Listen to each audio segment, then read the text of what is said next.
this goes. Okay, so we want to talk briefly about color matching across multiple lenses, because if you're in the industry at all, you're 100% going to come across this issue where you're going to have different cameras, or maybe you had a first generation run of cameras like Laura, where she's got a bunch of P200s and then she bought, 240s, and now she's got a P4K, or maybe she's mixing in something else. She's thinking about, hey, I want to buy a fleet of less expensive ones, so I'm going to get a bunch of 120s or PF 120s or something like that. And you want to match the color as best you can. Well, first thing out of the gates, the correct way to do this is just get a chip chart, right? If you get a little chip chart, they're $10 on Amazon. Order that. They'd be here on Amazon Prime in 2 days. You'd have them by the weekend. Set those up on a stand, point all your cameras at it. The problem is that not all camera lengths are going to be able to see the chip chart the same way. And when we're setting things in manual, you're actually going to dial it back. So for example, this shot right here is P4K, and it's just basically a standard bust shot of my desk, me sitting at my desk. But this kind of behind the scenes shot is a little bit different. And the issue here is that the lens is actually seeing more light. I mean, primarily because there's a light in the shot. 2 lights, actually. There's that one too. There's a light in the shot. And so it's seeing more light, and the lumens are different, and it needs to be balanced correctly to the original shot. So the next thing that obviously then you can do is use a histogram or a spectrogram, whatever. And these are available on the cameras now as a BirdDog free upgrade. It's a part of the NDI 5 update. And so if you go to the latest firmware on your camera, you'll be given this option. And I do want to show, where are we here? So I'm going to pull up the P4K and just show you what I'm talking about here. And what options you have when it comes to actually setting color. So I'm going to go into this, and we're going to look at the P4K, and you'll notice that in this shot, where are we here? Now you'll notice in this shot that there's already right here. There's already something enabled so you can see kind of what we're doing here. And if I move around in the frame, you can see that all changing in real time. Our guys understand that your budgets are not limitless. And to get something that can give you scopes at this level is also an expensive add-on to your overall BirdDog fleet. And so just even your production suite in and of itself, to have true scopes available. And so, you know what? HQ heard that, and they decided, you know what, we could give some options here to at least help with balancing colors across the fleet. And so they put here in the bottom left-hand corner of your NDI 5 add-on a scopes tab. And inside there, we can enable scopes on the preview or the proxy stream. Now remember, NDI has 2 video streams simultaneously running. One is going to be a proxy and one is going to be a program.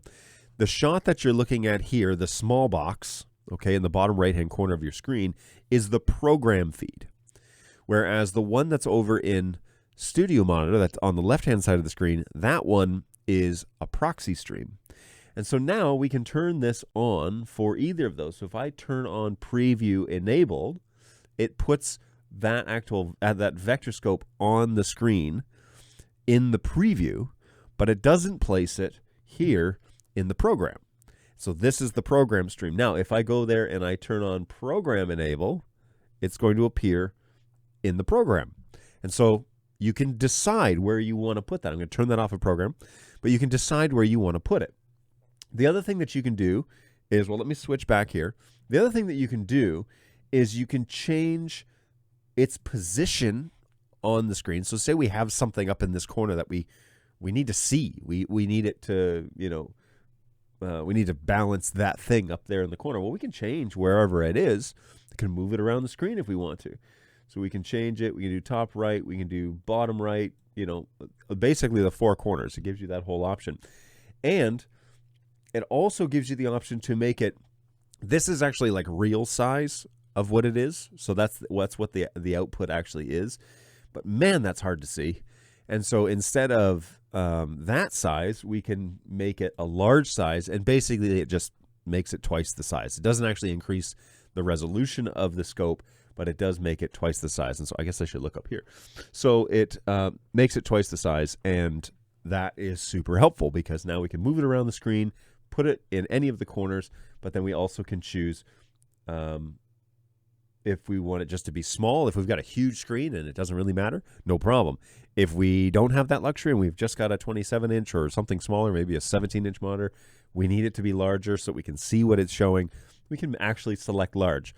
Now, yes, it would be great in the future if you can like stretch it out and make it whatever you want, or if it would output like a third output that was basically just a vector scope. Yes, we've been talking about all that. The future is full of opportunities, but this is what we have. No, this is what we have today, and so we want to talk about what we've got today.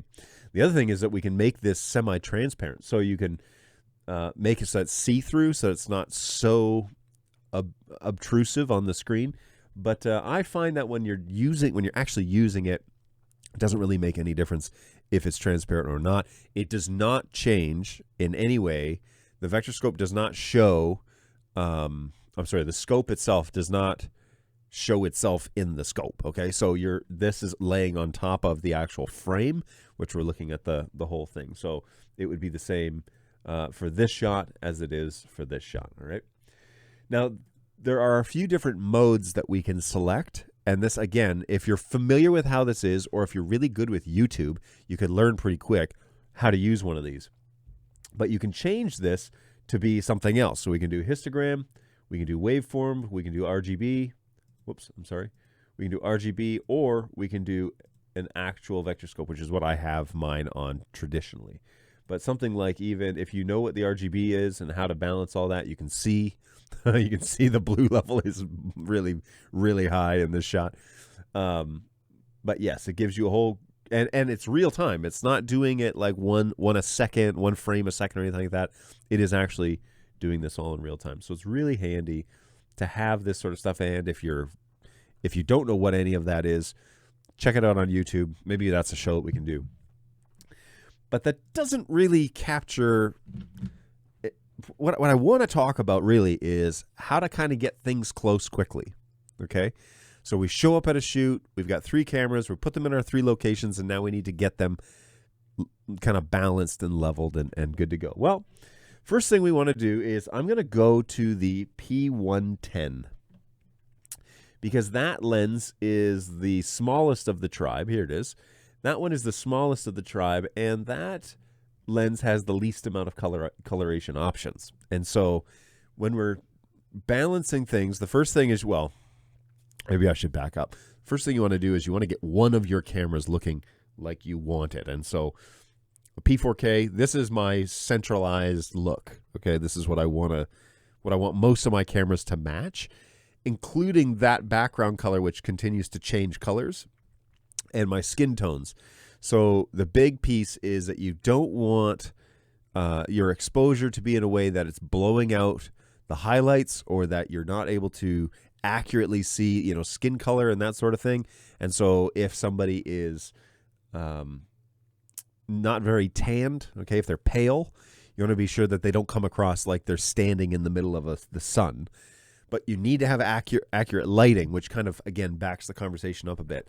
Be sure that you're providing enough lighting, and if you're confused about how to do that, think of it as 3-point lighting. You need to have your key light, you need to have your hair light, and then you need to have your fill light. And fill can be done by bouncing light off of a reflective surface and shining it onto the subject on the other side of where your key light is. But your key light should be pretty much your primary light source, and should illuminate the subject's face, or the majority of their face, with the exception of probably like what side are we on here? Yeah, this right here. There's a triangle rule on your cheek, and if you don't know what that is, just type into YouTube lighting triangle rule. And in brief, not very accurately, but in brief, your key light will be filling one side of your face, but will be providing basically a shadow, a triangle shadow on the cheek on the other side. And then you would use a hair light to outline the subject's body so that it separates you from the back, whatever the thing is in the back. Okay, so it provides some separation from your background. And then your fill light is going to fill in, but not at the same intensity, but it's going to fill in the other side of the face. And so it's not going to be as intense as that key light, which is crazy bright. This fill light, and this is also in a softbox, which is going to diffuse the light even more. And so it's going to just fill in the cracks. This light also provides a little bit of light under my jawline, and so it doesn't look like I have a flat, chin and neck business going on here. So it actually provides some depth. And I used to, before I moved my studio around, I used to have this light really low as to illuminate underneath my chin because you get all these crazy shadows. Now, I haven't moved it back into that position, but I do have a fair number of shadows underneath. Now, I don't mind.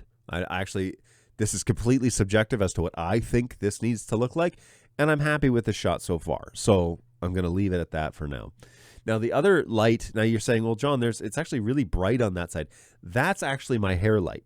So my hair light is cranked up quite bright, and it's shining down almost directly on top of me, although it fell down yesterday. So almost directly on top of me, and it's providing this outline on my shoulders and my hat that's going to separate me from my background. But the brightness on this piece right here, it might actually be too bright, is coming from that hair light, not from my fill. My fill light is pretty diffused at this point. Okay.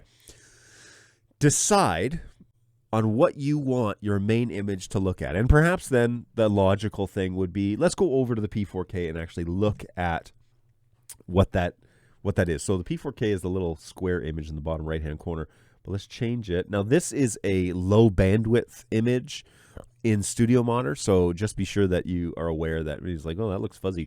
It's low bandwidth to save on bandwidth because we're doing a lot here with vMix, and which surprisingly is not struggling. But anyways, there's a little bonus for you.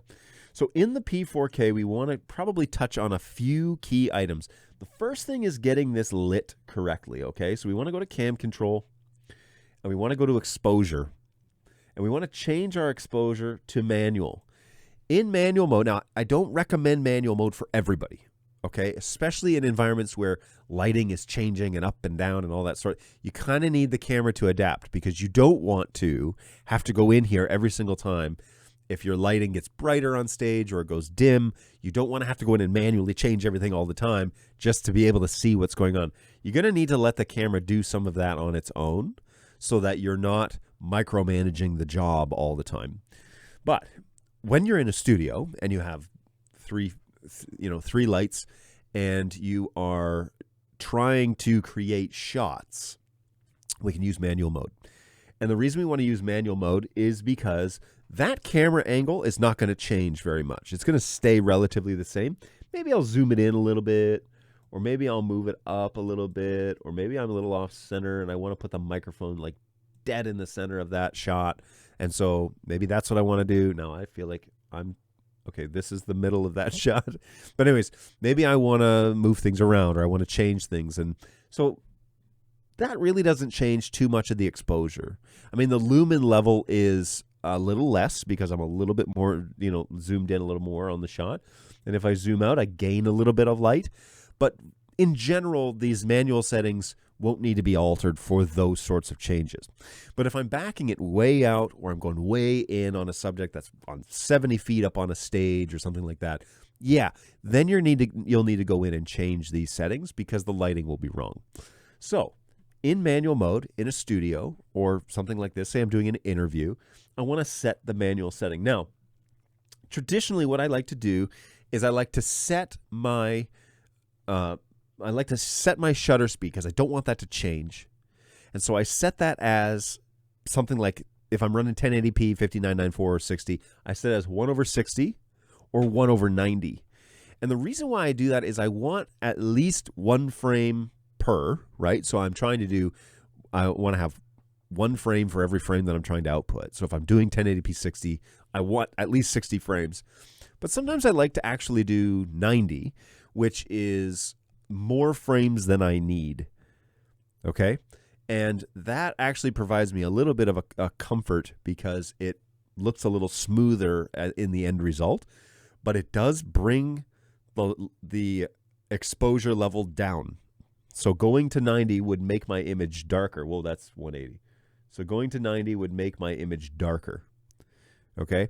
And I don't really want it to be this dark. So I'm going to stick with 60 because that is what I'm shooting. Actually, am I shooting in 60 or maybe I'm doing 30?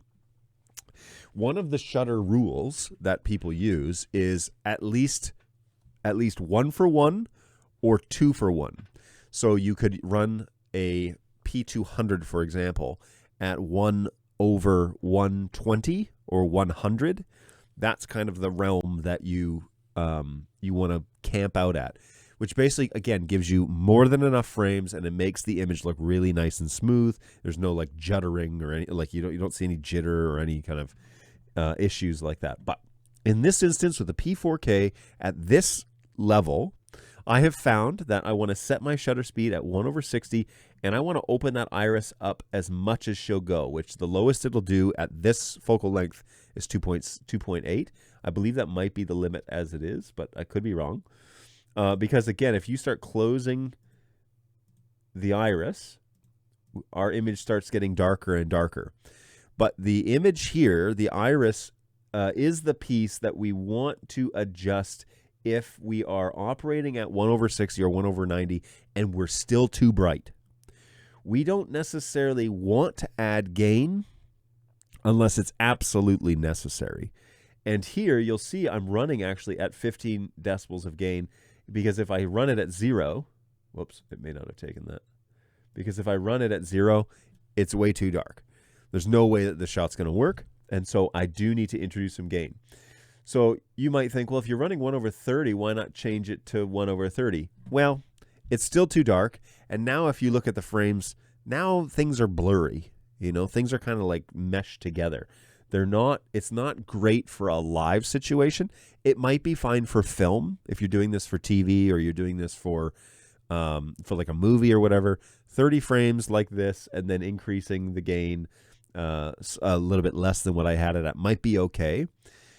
But this is not okay for streaming, mostly because your screen has a refresh rate of probably 60 or 75 or 50, depending if you're maybe over in Europe or something like that. And so I'm going to stick with 1/60, and then I'm going to slowly increase the actual gain decibels to the place where I think this looks the most natural. And that is what I think it looks in terms of lighting. I think that is pretty close. So that's where I'm going to camp out. I want it to be a little bit brighter than, you know, I could probably go down to 12, honestly, and probably be okay with it. But it just seems to me, like it's too many shadows. So I'm just going to go to 15, and that seems to be right where I want it. If I go any higher, I'm going to really start to see gain distortion and that sort of stuff. And so you want to use that sparingly. You don't want to use gain unless you absolutely have to. And if you absolutely have to, use as little amount of it as possible. Okay, and then I want to go over to my white balance. Now, you know, like, what is all this, right? Well, the primary thing that you're going to want to look at is probably these first two right here. And this is going to control the heat and the cool of the shot. So depending on what you're kind of going for, warm shots look like nice, look like summer afternoons. We'll put it that way. They're more yellow. The shots are a little bit more, they have very warm feel to them. And then cooler shots look not hey, that's a cool shot. Colder shots looks more like your whites are whiter than they would be if they were warmer. Okay, so it's going to be like the whites on my shirt, for example. Okay, that is straight up white. That's not a color. That's not a difference at all. That should be basically just a flat white, no gray. Should be a balanced white color. Now you might think, well, why don't I just set it to one push and just push it, and then it'll balance it for me.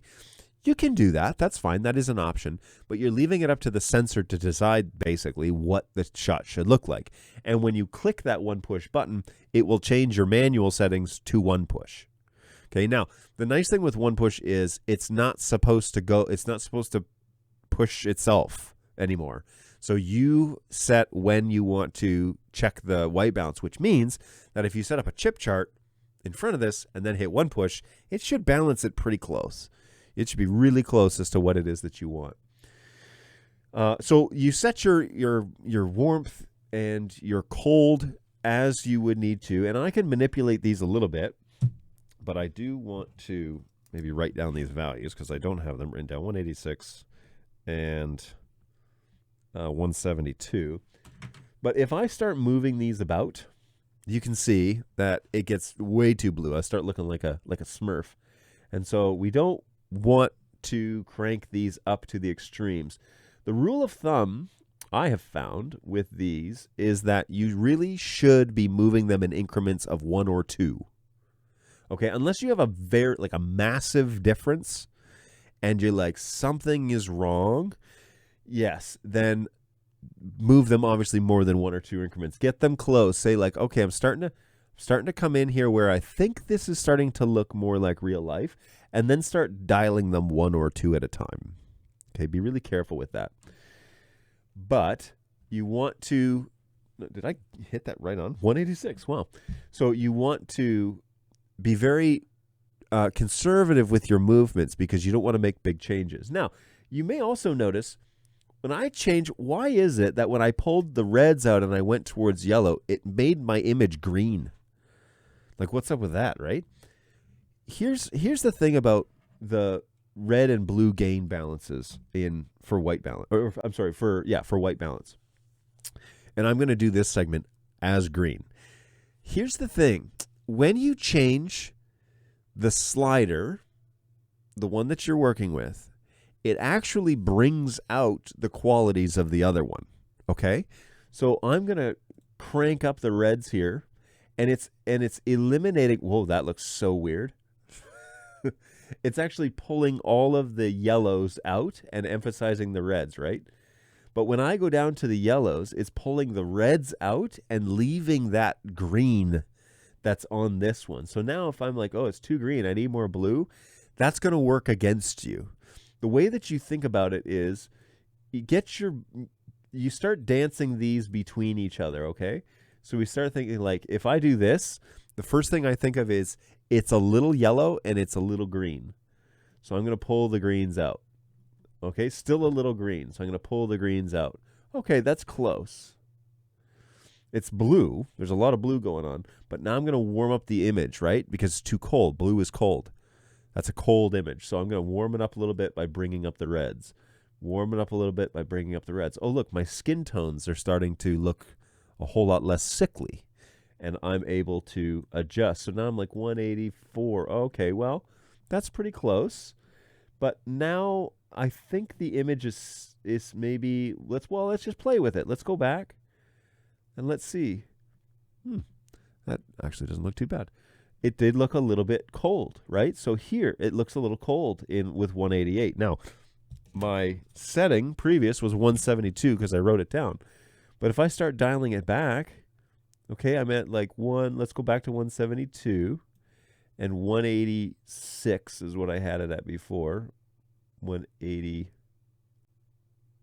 Come on, John. Ugh. Oh, there it was. All right, let's go 187 and 172.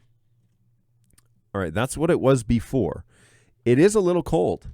So maybe there's a little too much blue, especially when I look off to the side. You can see, like in my glasses, you see that like blue reflection, which is all of this blue light, by the way. And it's like the whole ceiling is blue because the light is getting thrown up on these white tiles.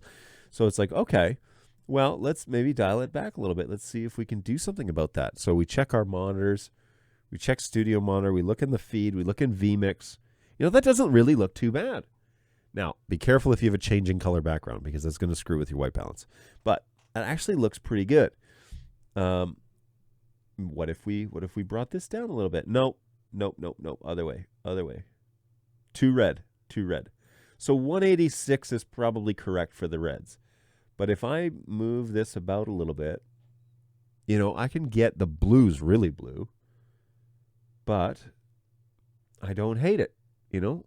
And now I'm quite low. I mean, it's 154, whereas before I was 172. So not too bad. It might be a little extreme. Maybe we'll go up to 160. All right.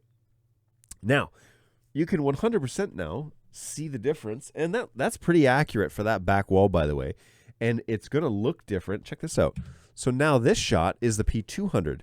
Well, look, it's way too blue compared to that one. Whoops, I'm sorry. Compared to the one that we were just working on, that's way too blue. So now we can fix that, you know, as we start balancing.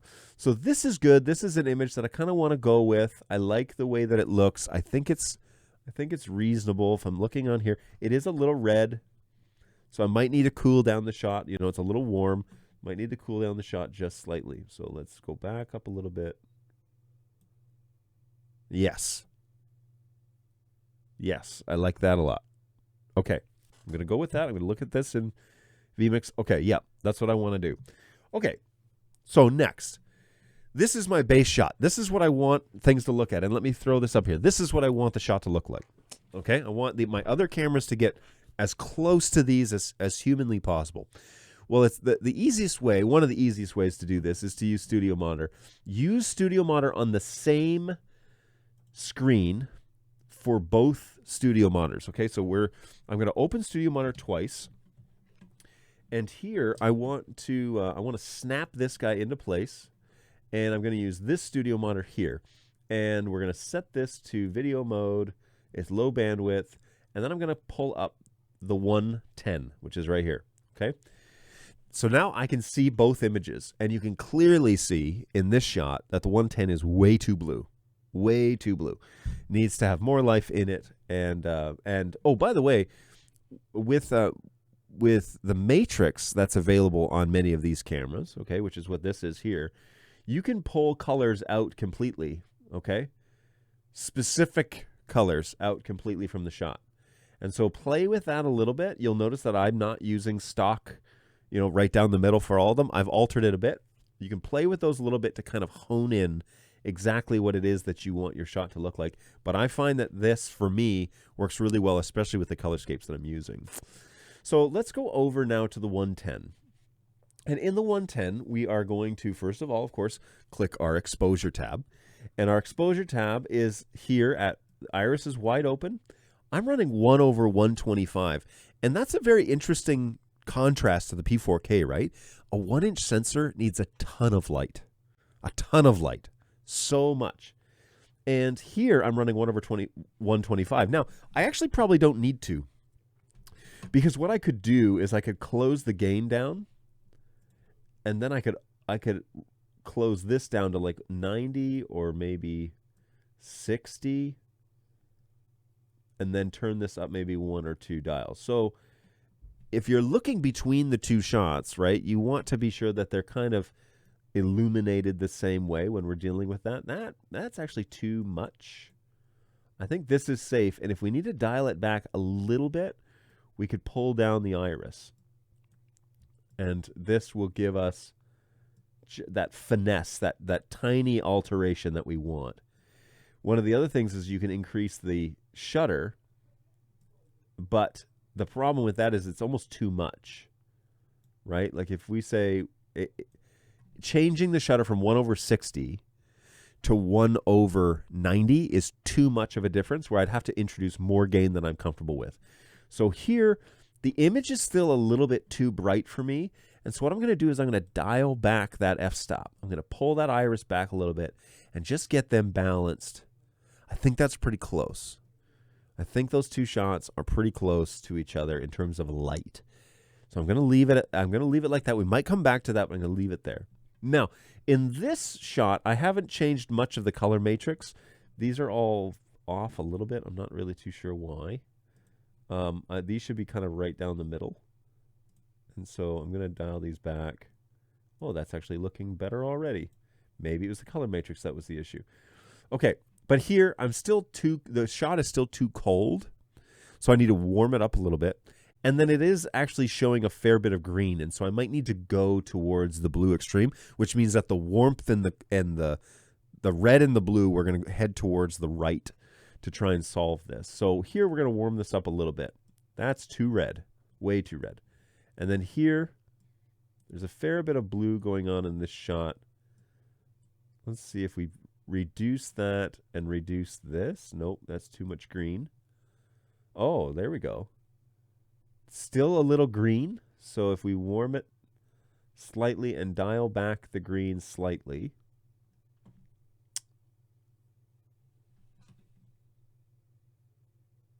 it's not too bad. It's a little red, right? It's a little too red. So we'll take this. Actually, let's leave this up there for a second. And then let's go to the color matrix and let's see if we can't manipulate that red level. See if we can't pull it out of there, so that my skin tone doesn't look like I'm like having a stroke. All right, that is not too bad. I like if you're looking at these two images here, you know, and as the colors are changing behind the scenes and everything, if you're looking at these two images,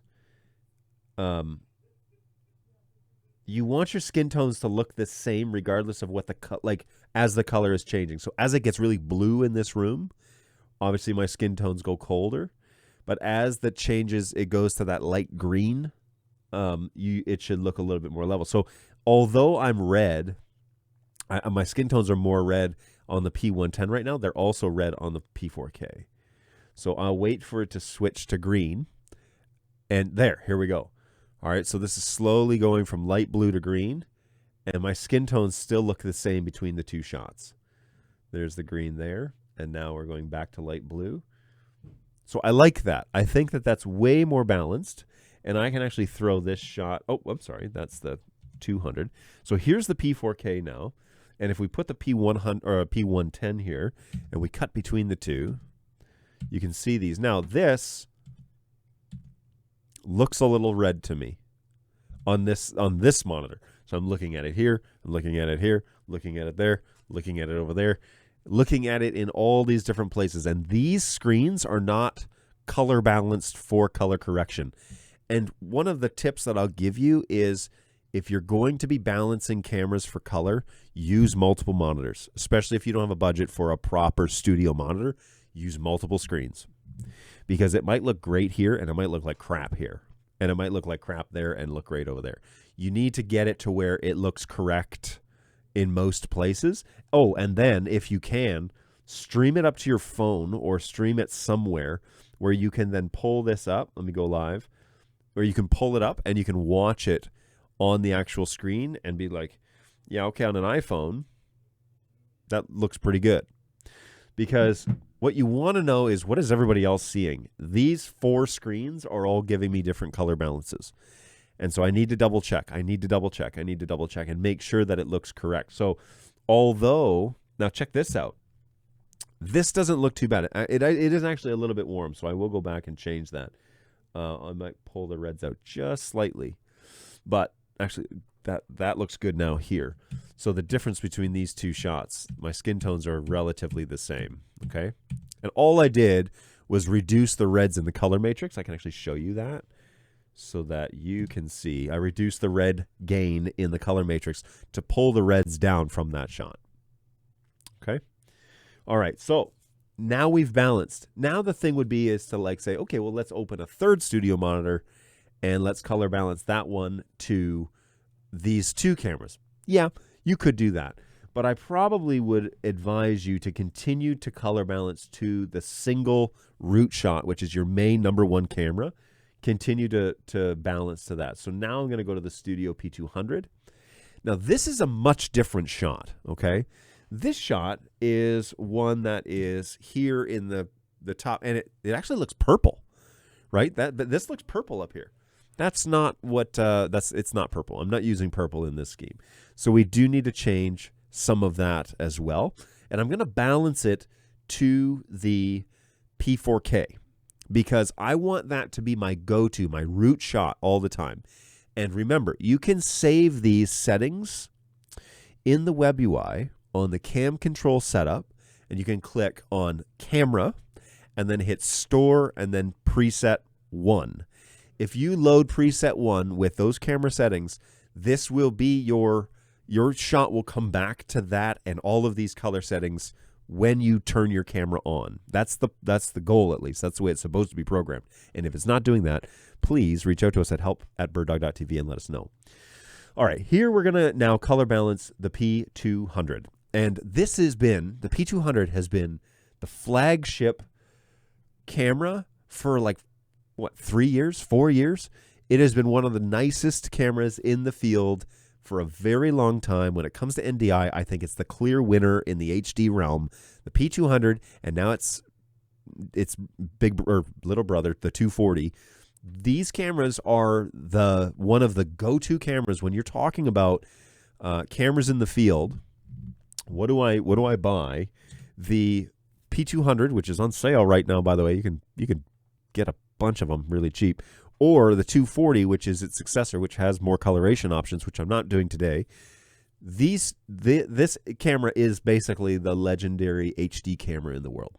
And so here we are. We're going to go with the P200. Now, what is going on with your web UI, John? Well, I am on LTS for testing purposes with the P200, but I can still balance this camera in LTS. Long-term support firmware still supports what we want to do. But this is an old school interface. Many of you might feel very comfortable in this in this web UI. But this is an old school web UI now. It's considered previous generation. This is NDI 4 essentially. And but we're gonna balance it here. So first we're gonna start with the exposure tab, which I'm actually already on. We're gonna select manual because I'm in a studio. And the thing about this shot is it seems pretty close, right? But it is actually needing to be dialed back on the exposure a fair bit because the shot is further away than the P4K, right? So if you look at the P4K up here in the top right hand or left hand corner, P4K is closer to me. Okay, it's zoomed in. The optical lens is zoomed in, and so it's not capturing as much light data. The P200 is capturing a ton more light, and the sensor is smaller, which means that more lumens is hitting a smaller sensor, which means that we actually don't need as much light for the P200 as we need for the P4K. You might think, wait, the P4K is like way more expensive. Why wouldn't it be able to gather more light better? It's actually about the type of shot I'm using and the size of the sensor. Bigger sensor means you need more lumens. Smaller sensor means you need less lumens. But then the smaller sensor is also backed up. And so it's seeing more of the frame. It's seeing more of the light in the room, which means that it needs even less light than what the P4K needs. Whereas the P4K is zoomed in and it has a much bigger sensor. So not only is it going to be zoomed in and seeing less light, it's got a huge sensor, so it needs more light to begin with. All right, so now that we kind of understand that, you're going to understand why my limits are set the way that they are on the web UI. Because I switched to manual, and I'm saying the gain limit is 10, but check this out. 0 decibels are needed. And I actually think this shot is a little overexposed.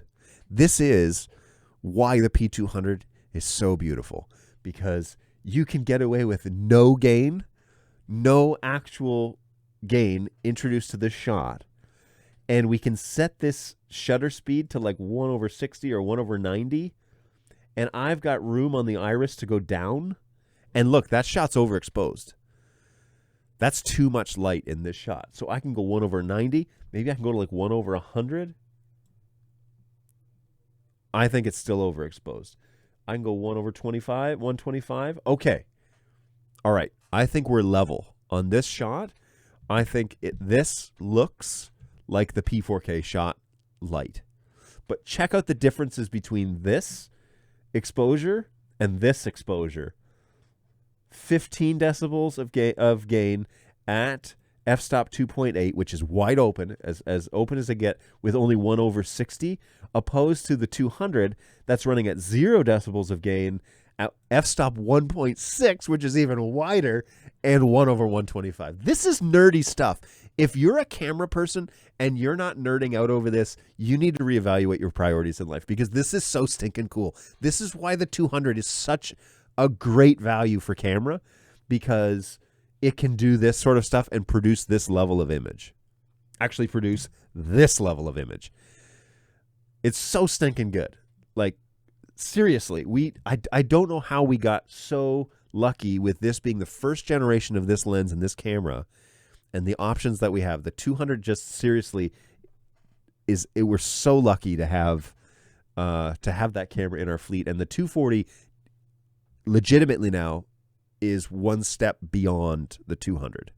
All right, in terms of its capabilities. All right, I'm happy with that exposure, but I'm not happy with the coloration and the white balance. The white balance actually is not too bad. If I go here, this looks all right. However, this back wall, something's up with the color, because it looks similar to the P4K color right now, but when it gets to full blue, it actually turns this portion purple, and it's not purple. It shouldn't be purple.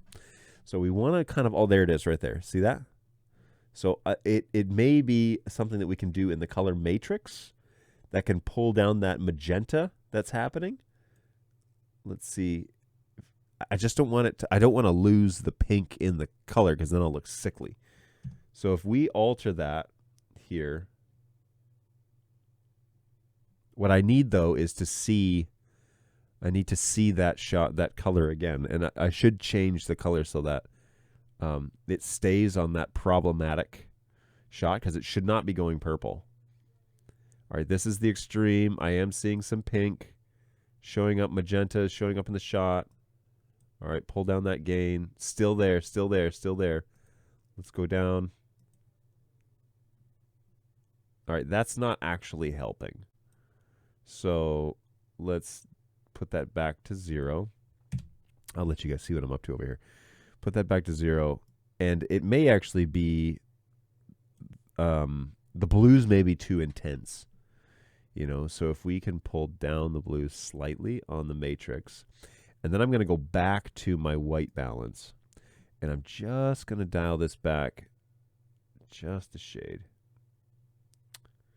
Just a shade. Now, in manual mode, you're going to want to do this per shot. Right now, there's that purple again. So let's just go to an extreme and see what actually can change that. All right, so we may be too warm on this shot is what I'm discovering. Very green, so let's pull that out. And now too blue. So dial up the heat. Whoa, too hot, too hot, too hot. All right, and then we'll go,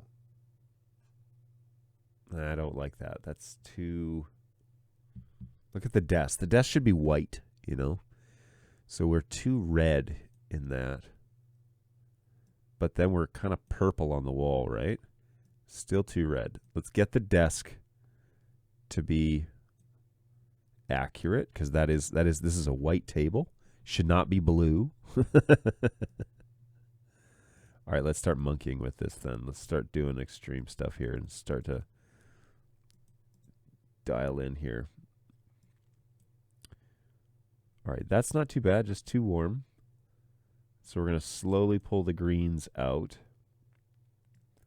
My skin tone is sickly, though. And we're getting a little too red here. And now a little too green. Well, make up your mind. All right, the other thing then that I want to do is go back to color matrix and just set these all down the middle again, because I don't want that to be changing my white balance, which actually helped. Yeah, that actually helped big time. All right, there's green. There's blue. The blues are a little off, eh? So we'll come back on that. Oh, oops. The blues are a little off. So let's just try and match those briefly. You know what? It actually is a little. It is a little purple.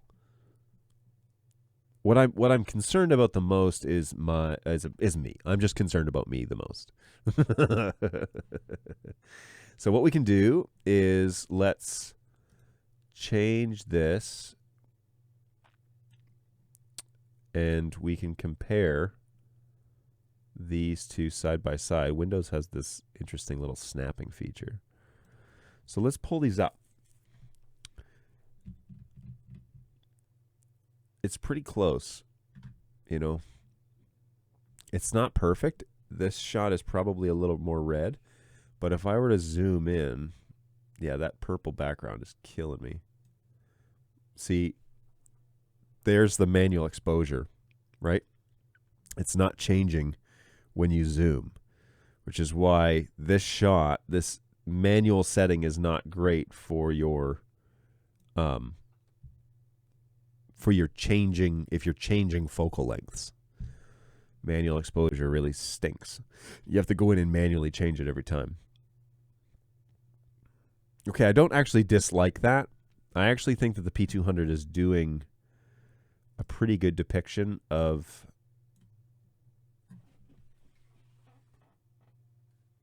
I guess it's purple. I mean, maybe it's the P4K that's not giving an accurate background. It is kind of purple. Interesting.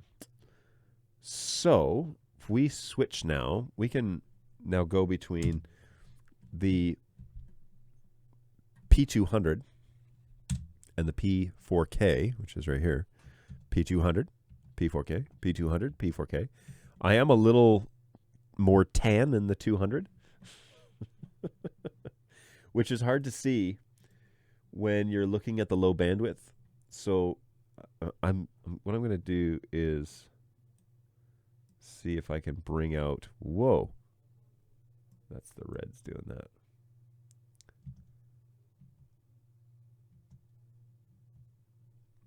All right.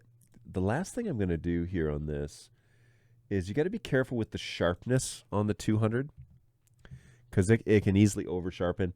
And I don't think 0, which is what this is, okay, or this is, 0 is too crunchy. And so I normally start somewhere in like the -70 realm, and then which makes a nice, like, easy viewing. But then I back into the sharpness. And especially when you're comparing it to a P4K, you know, the sharpness on a P4K is pretty extreme because it's a 1-inch 4K sensor. And so you want to, you know, you're comparing a 1080 to a 4K image. So first of all, take that for what it's worth. But then you want to kind of dial it to where the contrast between the two is not like, man, that's hard to look at, and, you know, that's a nice clean image. So verify in vMix that you're not running low bandwidth mode, because if you're running low bandwidth mode and then you're messing with it would look like this, first of all. Just brutal.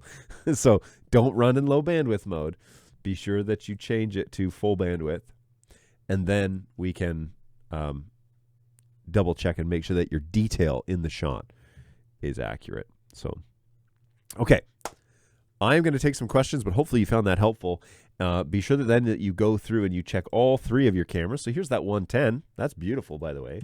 Here's that 200, which looks pretty good. And then that 4K. So now as I'm cycling between these cameras, they're all relatively the same heat and same white balance with exposure, and you can use the color matrix to kind of level out or pull out or emphasize certain colors that are in your shot or need to be removed. Hopefully you found that helpful, and yeah, let's take some questions.